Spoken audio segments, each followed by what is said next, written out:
Half-life problems are really integrated rate law problems, and to solve one, you need to know the order of the reaction. That information is hidden in the units of K. In this case, the units of K, reciprocal years, or 1 over years, are the units of a K in a first-order reaction. So from there, we can take the half-life expression for our first-order equation. T half is equal to ln 2 over K, and it's a simple matter then of putting in the K value for this particular reaction, 1.45, 1 over years, and we get a time at which half of the reactant will be gone, or half will remain, and that's 0.478 years. The next question is a simpler integrated rate law question in the sense that it's asking a concentration at a certain time. So knowing we have a first order reaction, we start with the first order integrated rate law.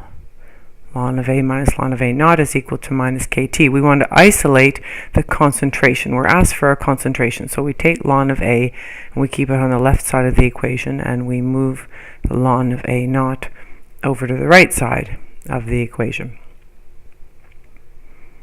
Then we simply fill in our information.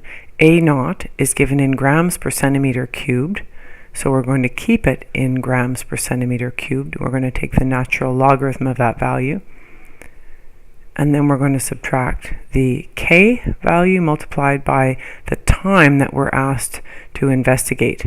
And you'll notice that those units should cancel, so both terms in this expression are unitless. And that's good because we're trying to solve for the ln of A, and all logarithmic quantities are unitless. So here we have a numerical value for the ln of A, and now to solve for A itself, we simply take e to raise to that power. So that's e to the minus 1.6 times 10 to the 1.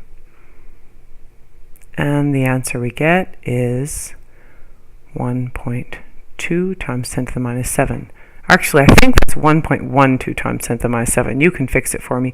Notice that I keep those units of grams per centimeter cubed back into the molarity. Same units as the A naught molarity.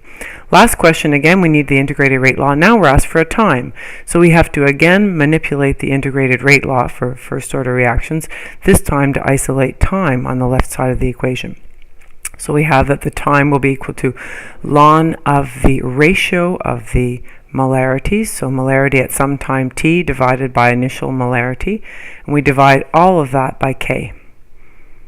So we simply put the values in. Notice that the ratio of the two concentrations, concentration at some time t and initial concentration, that ratio becomes unitless. So we're taking the natural logarithm of a unitless quantity. We're dividing it all by the K value that we were given in the beginning. And what we get then is a time at which the concentration has dropped to the value given. This would be still more than half the reactant, and so this should be a shorter time than the half-life, and indeed it is.